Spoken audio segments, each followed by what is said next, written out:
தெலுங்கானா மாநிலம் வாரங்கல் அருகே வங்கி லாக்கரை உடைத்து ரூபாய் 15 கோடி மதிப்பிலான தங்க நகைகள் கொள்ளையடிக்கப்பட்டிருக்கிறது.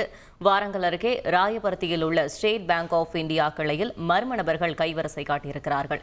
இது பற்றின மேலும் விவரங்களை செய்தியாளர் சரவணன் வழங்கிட கேட்கலாம். சரவணன், வணக்கம். இந்த சம்பவத்தில் முதற்கட்ட விசாரணையில் வெளிவந்திருக்கும் தகவல் என்னென்ன? தெலுங்கானா மாநிலம் வரங்கல் அருகே உள்ள ராயபர்த்தியில் SBI வங்கி கிளை ஒன்று செயல்பட்டு வருகிறது. இந்த வங்கி கிளையில் 3 லாக்கர்கள் உள்ளது. இந்த கிளையில் நேற்று முன்தினம் இரவு கொள்ளையர் புகுந்த நிலையில் உள்ளே சென்ற போதே அதாவது அவசர அலாரம் மற்றும் சிசிடிவி கேமரா இணைப்புகளை